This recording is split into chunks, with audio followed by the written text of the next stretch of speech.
मन अब मैं ही जानूं क्या हूँ मैं।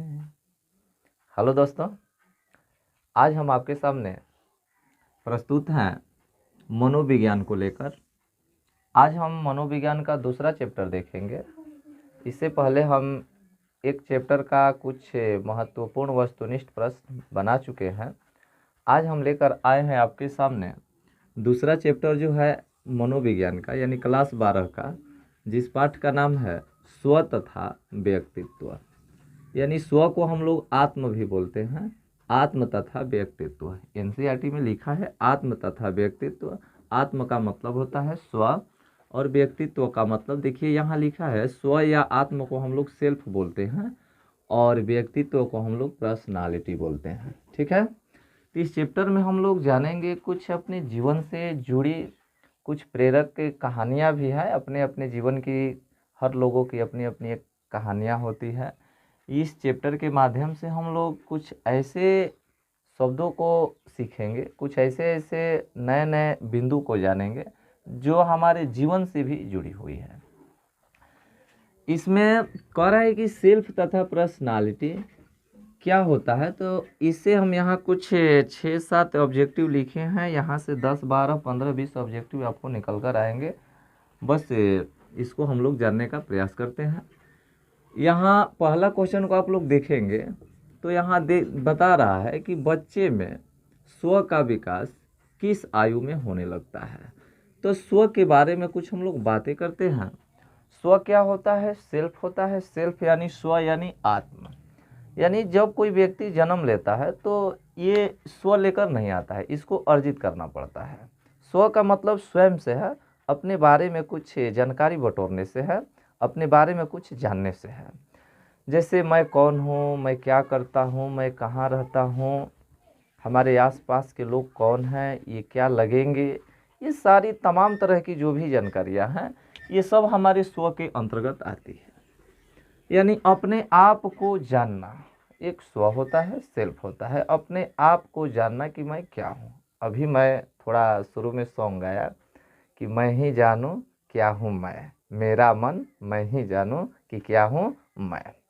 तो देखिए, ये लगभग यहाँ क्वेश्चन दिया है कि स्व का विकास किस आयु में होने लगता है। तो इससे तो एक साफ जाहिर होता है कि स्व स्वयं से आता नहीं है, इसको अर्जित करना पड़ता है। तो जैसे जैसे 1 वर्ष में नहीं, 1 वर्ष या 8 महीना में नहीं, ये लगभग 2 वर्ष। देखिए ये वाला जो अवस्था देख रहे हैं ना, इस अवस्था में हमारे अंदर स्व का विकास धीरे धीरे होने लगता है। धीरे धीरे इस अवस्था में, यानी लगभग 2 साल के अवस्था में हम लोग जानने लगते हैं कि मैं क्या हूँ, मैं कहाँ रहता हूँ। धीरे धीरे अपने बारे में बहुत सारे जानकारी, अपने संबंध, अपने सगा संबंधी के बारे में बहुत सारे डाटा बटोरना शुरू कर देते हैं। तो इसी को हम लोग बोलते हैं क्या? स्व। तो स्व को 2 रूपों में देखा जाता है। स्व का एक ज्ञाता पक्ष होता है और स्व का एक ज्ञेय पक्ष होता है। ज्ञाता पक्ष और ज्ञेय पक्ष। ज्ञेय पक्ष, ज्ञाता और ज्ञेय, इसको सब्जेक्ट के रूप में ले सकते हैं आप लोग और इसको ऑब्जेक्ट के रूप में। इसको कुछ जानने लगता है और इसमें कुछ अपने आप के बारे में अनुभव करने लगता है। तो ये ज्ञाता और ज्ञ, ये दोनों एक दूसरे से संबंधित होते हैं। यानी इसको सब्जेक्ट के रूप में लेते हैं और इसको किस रूप में लेते हैं? ऑब्जेक्ट के रूप में लेते हैं। तो यही है, बच्चे में स्व का विकास किस आयु में होता है, तो हम लोग बोलेंगे 2 वर्ष। लगभग 2 वर्ष के आयु में बच्चा सीखने लगता है कि मैं ये हूँ, मैं इस विद्यालय में पढ़ता हूँ, मैं यहाँ रहता हूँ, हमारे घर के लोग ये हैं, ये चाचा हैं, ये पिता हैं, ये माता है। ये धीरे धीरे तमाम तरह की अपने आस पड़ोस से धीरे धीरे समाज में अंतःक्रिया उसका शुरू होता है और धीरे धीरे वो अपने बारे में एक लंबा लिस्ट तैयार कर लेता है। यही इसी स्थिति को हम क्या बोलते हैं? स्व बोलते हैं, या इसी को हम लोग क्या बोलते हैं? आत्मा बोलते हैं। ठीक है, चलिए अगला प्रश्न जो है आपका, मनोवैज्ञानिकों ने स्व को कितने पक्षों की चर्चा की है? तो मनोवैज्ञानिकों ने स्व को कितने पक्षों की चर्चा की है? तो स्व के, अभी हम बताएं कि स्व को समझते हैं हम 2 पक्षों में, एक ज्ञाता और एक ज्ञेय, एक सब्जेक्ट और एक ऑब्जेक्ट। अब यहाँ कह रहा है कि कितने पक्षों में चर्चा की गई है। तो जब मनोवैज्ञानिकों ने जब बच्चे में स्व का निर्माण होने लगा लगभग 2 वर्षों के बाद, तो जब बच्चों के बारे में अगर स्व का निर्माण कैसे हुआ, स्व का विकास कैसे हुआ, इसको सही रूप से समझने के लिए इसको कितने पक्षों में बांट दिया गया? 7 पक्षों में बांट दिया गया। कितने पक्षों में बांट दिया गया? 7 पक्षों में। ये 7 पक्ष कौन कौन है? यहाँ थोड़ा हम लिख दिए हैं। ये आत्मगौरव, आत्म पहचान, स्वदक्षता, स्वचेतना, आत्मनिगरानी, आत्म प्रकटन, आत्म प्रस्तुतिकरण, ये सब स्व के पक्ष हैं। स्व का निर्माण कैसे होता है, स्व का विकास कैसे होता है, धीरे धीरे आत्मगौरव, फिर अपनी पहचान के लिए, फिर वो किसी कार्य को करने में कितना दक्ष है, कितना चेत रहा है, आत्म की निगरानी कितना कर रहा है, आत्म का प्रकटन कितना कर रहा है, आत्म प्रस्तुतिकरण कितना कर रहा है। ये तमाम चीज़ें यहाँ जो देख रहे हैं ये स्व के विभिन्न पक्ष हैं। यानी स्व के मुख्य रूप से कितने पक्ष हैं?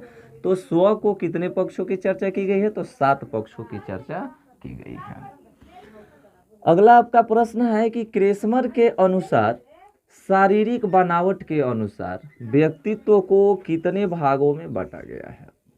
तो क्रेस्मर के अनुसार शारीरिक बनावट के अनुसार व्यक्तित्व को कितने भागों में बांटा गया है? व्यक्तित्व को, यानी ये पर्सनालिटी के विषय में हम लोग यहाँ पहुँच गए हैं। तो यहाँ बहुत सारे मनोवैज्ञानिक हैं, अपने अपने आधार पर पर्सनालिटी का वर्गीकरण किया है। देखिए, शुरुआत में जो पर्सनालिटी आया था, व्यक्तित्व आया था, तो पहले लोग इसको हाव भाव से देखते थे, देखने में कैसा है। अगर इसका आप अर्थ निकालने का प्रयास करेंगे पर्सनालिटी में, तो यहाँ देखिए पर्सोना शब्द, ये जो देख रहे हैं ना, ये पर्सोना, ये पर्सनालिटी लैटिन शब्द यानी पर्सोना से निकला हुआ है, जिसका अर्थ यदि हम निकालते हैं तो इसका अर्थ होता है नकली चेहरा। यानी पहले लोग व्यक्तित्व को नकली चेहरा के माध्यम से जानते थे। नकली चेहरा का मतलब कि देखने में हष्ट-पुष्ट है, गोरा है, काला है, नाटा है, सुंदर है, कुरूप है, यानी बाह्य वातावरण, उसका बाहरी रूपरेखा देखकर ही तय कर लिया जाता है। शादी ब्याह में देखते हैं बहुत से लोग अपना रूपरेखा बनाकर आ जाते हैं, सुडौल, देखने में अच्छे हैं, साफ सुथरे हैं, मोटा नाटा, माने इस स्थिति को देखकर लोग बोल देते थे कितना अच्छा लड़का है, कितनी अच्छी लड़की है। तो पहले लोग इसी को समझते थे कि यही असली व्यक्तित्व है, लेकिन मनोवैज्ञानिकों ने इसको समाप्त कर दिया है। ये एक तरह से लोगों का भूल है। आज के समय में व्यक्तित्व केवल इससे नहीं है, यहाँ आंतरिक और बाह्य दोनों का समावेशन है। आज के समय में मनोवैज्ञानिकों ने इस उलझन को समाप्त कर दिया है। यानी नकली चेहरा को हम व्यक्तित्व नहीं कहेंगे, केवल देखने में अच्छा लग रहा हो, देखने में ठीक ठाक लग रहा हो, सुंदर, मोटा, नाटा, सुडौल, जो भी हो, बाह्य वातावरण को यानी बाह्य रूपरेखा को देखकर ही हम केवल उसका व्यक्तित्व नहीं निकाल सकते हैं कि उसका अच्छा व्यक्तित्व का है कि खराब व्यक्तित्व का है। आज के मनोवैज्ञानिकों ने व्यक्तित्व को विभिन्न प्रकार से परिभाषित किया है। सभी परिभाषा में एक ही रिजल्ट आता है कि व्यक्तियों के आंतरिक और बाह्य इन सभी गुणों का समावेश किया गया है, उससे व्यक्तित्व का आज परिभाषा दिया जाता है। तो आइए इस व्यक्तित्व के बारे में सबसे पहले क्रेस्मर के आधार पर हम चलते हैं। ये शारीरिक बनावट के आधार पर व्यक्तित्व को कितने भागों में बांटा है?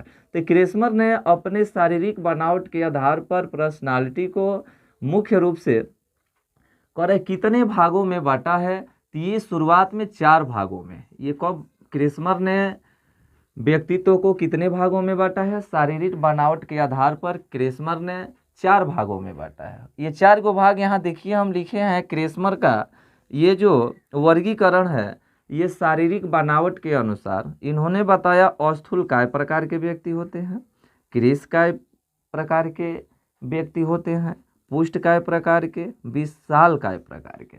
यानी ये 4 तरह के व्यक्तित्व का वर्णन किए हैं। तो ये 4 प्रकार के व्यक्तित्व का वर्णन किए हैं। इसमें थोड़ा थोड़ा अगर आप जानेंगे तो स्थूलकाय प्रकार के व्यक्तित्व वाले लोगों के बारे में ये बोलते हैं। ये ऐसे लोग होते हैं जो मोटा होते हैं, गोलाकार होते हैं, इनका शरीर मोटा होता है, गोलाकार होता है। ये स्वभाव से शांत होते हैं, ये शांत स्वभाव के होते हैं। इसको इन्होंने स्थूलकाय प्रकार बताया है।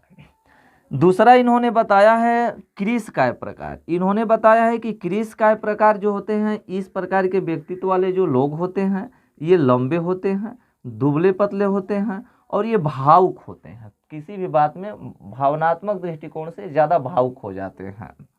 ये इसको इन्होंने कृषिकाय प्रकार बताया है। तीसरा इन्होंने पृष्ठकाय प्रकार व्यक्तित्व वाले लोगों के बारे में बात करते हैं। ये कहते हैं कि इनका शरीर जो होता है एकदम संतुलन में होता है, यानी इन दोनों के बीच वाले, ना तो ज़्यादा मोटा होते हैं, ना तो ज़्यादा लंबे होते हैं, ना तो ज़्यादा दुबले होते हैं, ना तो ज़्यादा मोटा होते हैं। तो यानी इन दोनों की बीच वाले स्थिति में ये संतुलन के रूप में आते हैं, ये सुडौल प्रकृति में होते हैं। इसको इन्होंने पुष्टकाय प्रकार कहा है। अब यहाँ चौथा इन्होंने बताया है विशालकाय। विशालकाय के विषय में क्या इन्होंने बताया कि विशालकाय के विषय में कि ये तीनों गुण जिसमें उपलब्ध हो, तो ये तीनों गुण मुख्य रूप से उपलब्ध हो, ये तीन तरह के गुण जिसमें उपस्थित हो, उसको इन्होंने कहा है विशालकाय प्रकार। यानी ये सभी गुण थोड़ा थोड़ा देखने को मिल जाता है। इस आधार पर हम बोलेंगे क्रेस्मर के अनुसार शारीरिक बनावट के अनुसार व्यक्तित्व को कितने भागों में बांटा है, तो 4 भागों में बांटा है। कभी कभी ऑब्जेक्टिव में ये भी पूछ देता है कि स्थूलकाय प्रकार के व्यक्तित्व वाले लोगों को क्रेस्मर ने क्या कहा है, तो साइक्लोआइड कहा है। इसको याद रखेंगे। स्थूलकाय प्रकार वाले व्यक्ति को इन्होंने क्या कहा है, तो साइक्लोआइड कहे हैं। क्या कहे हैं, साइक्लोआइड।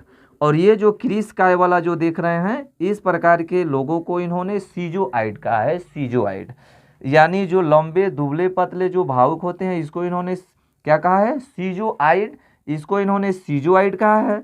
और स्थूलकाय प्रकार के जो लोग हैं, इनको साइक्लोआइड कहे हैं। तो चलिए, ये हमारा समाप्त होता है क्रेस्मर वाला। अगला देखिए, चौथा प्रश्न यहाँ देखेंगे। देखने में यहाँ 7 गो प्रश्न दिखाई दे रहा है, लेकिन यहीं से आपको 4 गो 5 गो प्रश्न मिल जाता है। अब देखिए, शेल्डन के आधार पर चलेंगे तो शेल्डन ने भी शारीरिक बनावट के आधार पर इन्होंने व्यक्तित्व को परिभाषित किया। तो व्यक्तित्व को इन्होंने कितने भागों में बांटा, तो देखिए यहाँ थोड़ा सा घुमाकर पूछा है कि शेल्डन के अनुसार शारीरिक बनावट का आधार इनमें से कौन नहीं है। तो देखिए, शेल्डन जब शारीरिक बनावट के आधार पर व्यक्तित्व का वर्गीकरण किया, तो इन्होंने 3 प्रकार से किया, जैसे इन्होंने 4 प्रकार से किया। तो ये बताइए, ये प्रकार मुख्य रूप से उतना थोड़े इम्पोर्टेंट साबित हो जब ये तीनों गुण जिसमें शामिल हो। तो इनके हिसाब से तो ये ठीक है, हमारे हिसाब से, आपके हिसाब से क्या, पहले से जो ये विभाजित किया गया है, हमको इसकी खूबियाँ को देखना है। तो इन्होंने 4 प्रकार बताया, लेकिन जब शेल्डन आया तो कहा कि नहीं, 4 प्रकार नहीं, हम 3 प्रकार से बांटते हैं। इन्होंने 3 प्रकार से बांटा। ये 3 प्रकार से कौन कौन से, तो गोलाकार, आयताकार और लंबाकार। तो शेल्डन ने 3 प्रकार के व्यक्तित्व का वर्णन किया, यानी शारीरिक संरचना के आधार पर। तो शेल्डन के अनुसार शारीरिक बनावट का आधार इनमें से कौन नहीं है, तो देखिए स्थूलकाय। तो ये स्थूलकाय किसका है, क्रेस्मर का है। स्थूलकाय किसका है, तो स्थूलकाय जो है क्रेस्मर का है। तो स्थूलकाय क्रेस्मर का है। तो यहाँ कह रहा है कि कौन सा आधार इनमें से नहीं होगा, माने शेल्डन के हिसाब से। तो शेल्डन ने तो केवल क्या बताया है, गोलाकार, आयताकार और लंबाकार। गोलाकार, आयताकार और लंबाकार, तो यही हमारा सही आंसर होगा। यानी शेल्डन के अनुसार शारीरिक बनावट का आधार इनमें से कौन नहीं है, तो स्थूलकाय नहीं है। अब आइए थोड़ा शेल्डन के अनुसार थोड़ा इस पर भी 2-2 बिंदु बातें कर, 2-2 बिंदु देख लिया जाए। तो शेल्डन ने 3 तरह के शारीरिक बनावट के आधार पर 3 तरह के व्यक्तित्व का वर्गीकरण किया। पहला गोलाकार। तो इन्होंने बताया कि गोलाकार वाले जो व्यक्ति होते हैं, ये जो इनका स्थूलकाय है ना, जस्ट इसका गुण और इसका गुण पूर्ण रूप से मिलता जुलता है। ये भी मोटा होते हैं, गोलाकार होते हैं। तो ये भी मोटा और गोलाकार, चर्बी ज़्यादा होता है। तो चर्बी ज़्यादा किसका होगा, जो थोड़ा ज़्यादा तुंद फेंका होगा। तो यानी जो मोटा व्यक्ति होता है, जो गोलाकार होता है, उनका तुंद थोड़ा निकला हुआ रहता है। तो ये इन लोगों में चर्बी ज़्यादा होता है। ये हंसमुख प्रकृति के होते हैं और इनको आराम पसंद ज़्यादा होता है। ये खूब अच्छा भोजन के शौकीन होते हैं, आराम करना खूब पसंद करते हैं। इसको गोलाकार कहते हैं। यहाँ से एक प्रश्न ये भी आता है कि शेल्डन ने गोलाकार व्यक्तित्व वाले लोगों को क्या कहा है, तो इसको इन्होंने बिसेरोटोनिया कहा है। बिसेरोटोनिया, इसको क्या कहा है, बिसेरोटोनिया। बिसेरोटोनिया का नाम इन्होंने दिया है गोलाकार वाले व्यक्ति के, बिसेरोटोनिया। अब देखिए, यहाँ ये गोलाकार व्यक्तित्व हो गया। शेल्डन ने आयताकार व्यक्तित्व वाले लोगों के बारे में क्या कहा है, यानी आयताकार में जब हम चलेंगे तो इन्होंने कहा है कि इस तरह के व्यक्तियों के हड्डियां एकदम मजबूत होता है, ये व्यक्ति एकदम सुडौल होते हैं, आकर्षक होते हैं, एकदम हठीले प्रकृति के होते हैं, एकदम मेहनती होते हैं, समझ रहे हैं ना। ये बहुत ही मेहनती होते हैं, सुडौल होते हैं और एकदम आकर्षक होते हैं, यानी आकर्षण के केंद्र बिंदु होते हैं, जिसका नजर नहीं पड़ना चाहिए उस पर भी ऐसे लोगों पर पड़ जाता है। एकदम ये हर काम को करने में एकदम क्या रहते हैं, एकदम आगे रहते हैं। तो शेल्डन ने इस तरह के व्यक्ति को क्या कहा है, आयताकार के श्रेणी में लिया है। ये भी प्रश्न पूछता है कि आयताकार वाले जो व्यक्ति होते हैं उसको शेल्डन ने क्या कहा है, तो सेरेब्रोटोनिया, सेरेब्रोटोनिया यानी सेरेब्रोटोनिया, सेरेब्रोटोनिया का नाम इन्होंने दिया है। तो यहाँ से भी 2-3 ऑब्जेक्टिव आपका बन सकता है। अब चलिए तीसरा का इनका वर्गीकरण क्या था, तो तीसरा इनका वर्गीकरण लंबा काल था। तो लंबा काल वाले व्यक्ति, तो इन्होंने बताया कि इस प्रकार के व्यक्ति का जो शरीर होता है एकदम लंबा होता है, दुबला पतला होते हैं, एकदम दुबले पतले होते हैं। देखिए यहाँ लंबे दुबले पतले, यहाँ देख रहे हैं ना, क्रीशकाय प्रकार से मिल रहा है, यानी क्रीशकाय आयताकार जो है कौन चीज से मिल रहा है, क्रीशकाय से मिल रहा है। लंबे दुबले पतले, तो यहाँ भी लंबे दुबले पतले। देखिए एक प्रश्न दिया था पिछला साल, शायद एग्जाम में ये पूछा था कि क्रेस्मर का जो ये क्रीशकाय प्रकार जो है ये शेल्डन की किस व्यक्तित्व से मिलता जुलता है, किस प्रकार से मिलता जुलता है, तो हम इसको बोलेंगे लंबाकार। ये शेल्डन का लंबाकार प्रकार और क्रेस्मर का क्रीशकाय प्रकार, ये दोनों क्या है, दोनों सेम है, ठीक है ना। शायद पिछले वाले क्लास में कुछ बच्चे ऑफलाइन में ये इस सवाल पर बहस किए थे कि क्रीशकाय होगा कि पृष्ठकाय होगा, तो नहीं, ये दिमाग में रखेंगे, ये क्रीशकाय होगा। क्या होगा, क्रीशकाय। देख रहे हैं ना, यहाँ भी क्रीशकाय प्रकार लंबे दुबले पतले, और यहाँ आयताकार में भी देख रहे हैं लंबे दुबले पतले, ठीक है। तो यानी शेल्डन का लंबाकार और क्रेस्मर का क्रीशकाय एकदम सेम है। शेल्डन का गोलाकार और क्रेस्मर का स्थूलकाय एक जैसा है। चलिए, तो ये लंबाकार में क्या होता है, तो ऐसे व्यक्ति जिनका शरीर लंबा हो वो दुबले पतले होते हैं, ये एकदम संकोची होते हैं, ये लजालू होते हैं, क्रोधी होते हैं, बात बात में चिड़चिड़ापन ज़्यादा रहता है, ये अकेले रहना पसंद ज़्यादा करते हैं, ये समाज में इनका एडजस्टमेंट यानी समायोजन करने में ये लोग थोड़ा विफल होते हैं, ठीक है। ये अकेला रहना ज़्यादा पसंद करते हैं। इस तरह के लोगों को भी हम सेरेब्रोटोनिया ही इन्होंने कहा है शेल्डन ने। तो चलिए, ये हमारा हुआ क्रेस्मर और शेल्डन। तो ये शेल्डन से भी क्वेश्चन यहाँ हो गया कि नहीं हो गया। शेल्डन के अनुसार शारीरिक बनावट का आधार इनमें से कौन नहीं है, तो स्थूलकाय जो है नहीं है, गोलाकार है, आयताकार है और लंबाकार है। यहाँ से बहुत सारा इस चैप्टर का मेन बिंदु यही है कि व्यक्तित्व का वर्गीकरण शारीरिक बनावट के आधार पर विभिन्न मनोवैज्ञानिकों ने विभिन्न प्रकार से दिया है। अब देखिए 5वां प्रश्न, यहाँ एक आधार लिया गया है। यंग ने शील गुणों के आधार पर व्यक्तित्व को मुख्यतः कितने भागों में बांटा है। तो यंग ने, यंग कहिए या युंग कहिए, ये इंग्लिश में ये यंग JUNG लिखा है, इसको यंग या युंग। युंग ने शील गुणों के आधार पर व्यक्तित्व को मुख्यतः कितने भागों में बांटा है। तो युंग का जब विभाजन पढ़ेंगे तो ये 3 प्रकार से विभाजित किया है। व्यक्तियों को उनके शील गुणों के आधार पर इन्होंने कितने भागों में बांटा है, तो व्यक्तित्व को मुख्यतः 3 भागों में बांटा है। देखिए यहाँ लिखे हैं युंग का विभाजन, इन्होंने क्या बताया है, तो देखिए ये युंग बताया है कि 3 तरह के व्यक्तित्व के लोग होते हैं। एक अंतर्मुखी लोग होते हैं, एक बहिर्मुखी होते हैं और एक उभयमुखी होते हैं। अंतर्मुखी का मतलब होता है कि इस तरह के लोग स्वयं के बारे में ज़्यादा सोचते हैं, अपने बारे में ज़्यादा सोचते हैं, ठीक है। इस तरह के लोग सामाजिक गतिविधि में रुचि नहीं लेते हैं और सामाजिक प्रक्रिया में अपने आप को एडजस्ट नहीं कर पाते हैं, समायोजित करने में थोड़ा विफल हो जाते हैं। इसके बाद जो है बहिर्मुखी, तो बहिर्मुखी में क्या होता है, ये लोग अपने बारे में थोड़ा कम लेकिन दूसरे के बारे में ज़्यादा सोचते हैं, यानी समाज के बारे में इनका जीवन यापन ज़्यादा बीतता है। इस तरह के लोगों को हम बोलते हैं बहिर्मुखी। अंतर्मुखी में कौन कौन आते हैं, तो कवि और दार्शनिक। ये लोग स्वयं आत्म केंद्रित रहते हैं और अब स्वयं के बारे में कुछ नई नई बिंदुओं पर सोचते रहते हैं, इसको अंतर्मुखी कहते हैं। यानी कवि और दार्शनिक ये जो होते हैं अंतर्मुखी के अंतर्गत आते हैं।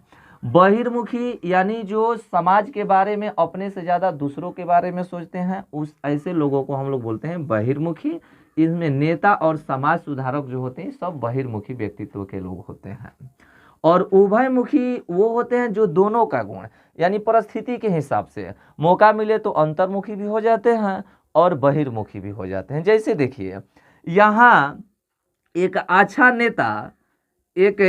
नेता एक सफल कवि भी, एक सफल नेता अच्छा कवि भी हो सकता है, और एक अच्छा कवि एक अच्छा समाज सुधारक भी हो सकता है। तो ये कवि यदि चाहे तो ये कवि ऐसे ऐसे बिंदुओं को गढ़ता है, तो उसके बदौलत यदि यह चाहे तो ये समाज सुधारक भी बन सकता है। यदि एक नेता, अच्छा नेता जो है, जो सभी लोगों को ऐसा ऐसे शब्द जालों में फंसाकर उसको अपने तरफ आकर्षित करता है, तो अगर ये नेता चाहे तो ये अच्छा कवि भी बन सकता है। यानी कवि समाज सुधारक भी बन सकता है और नेता अच्छा कवि भी बन सकता है। तो ये चीज़ हुई, इसमें भी आ सकता है, ये चीज़ हुई इसमें भी आ सकता है। ये मौका को देखते हुए, सिचुएशन को देखते हुए होता है। तो इस तरह के हम व्यक्ति बोलेंगे उभयमुखी। उभयमुखी का उदाहरण क्या होगा, तो हम बोल सकते हैं एक अच्छा कवि, एक अच्छा नेता अच्छा कवि भी बन सकता है, एक अच्छा कवि एक अच्छा समाज सुधारक भी बन सकता है। तो इस तरह के व्यक्ति हम बोलेंगे कौन सी, उभयमुखी बोलेंगे। तो ये हमारा, तो यहाँ से बहुत सारा इनमें से कौन सा अंतर्मुखी में आएंगे, कौन से बहिर्मुखी में आएंगे, तो ये चारों ऑप्शन बहुत बार पूछता है इधर से उधर मिला जुला कर। ठीक है, चलिए तो यहाँ तक हमारा क्लियर हो गया। यहाँ तो केवल 7 को दिखाई दे रहा है, लेकिन यहाँ बहुत सारा ऑब्जेक्टिव आपको बन रहा है। 6 नंबर आपका प्रश्न है, इनमें से शील गुण उपागम को मानने वाले कौन मनोवैज्ञानिक नहीं है। कौन मनोवैज्ञानिक हैं जो शील गुण उपागम को नहीं मानते, यानी अप्रोच को नहीं मानते हैं। तो शेल्डन जो है शील गुण उपागम को मानने वाले मनोवैज्ञानिक नहीं है। इनमें से कौन व्यक्तित्व निर्माण के जैविक निर्धारक नहीं है। जैविक निर्धारक नहीं है माने आपके व्यक्तित्व के निर्माण में जो जैविक निर्धारक नहीं है उसको बताना है। तो शारीरिक संरचना, तो शारीरिक संरचना पर जैविक निर्धारक तत्व तो है, ये है, इस पर प्रभाव जरूर पड़ता है, बुद्धि पर भी पड़ता है, अंतःस्रावी ग्रंथियां पर भी पड़ता है, हाँ, लेकिन ये हमारा परिवार जो है जैविक निर्धारक नहीं है। ये इसका ऑप्शन नंबर क्या होगा, डी होगा। ठीक है, तो आज का सेशन हम लोग अब थोड़ा रहने देते हैं। अब अगले दिन हम लोग देखेंगे यहाँ से, यानी दूसरा चैप्टर का जो मेन फैक्ट था, जो भी थोड़ा बहुत बेसिक तौर पर यदि हम आज देखे हैं, इसे यदि हम चाहें तो 15-20 ऑब्जेक्टिव आसानी से कर सकते हैं। ठीक है, अब मिलते हैं हम लोग नेक्स्ट डे। धन्यवाद।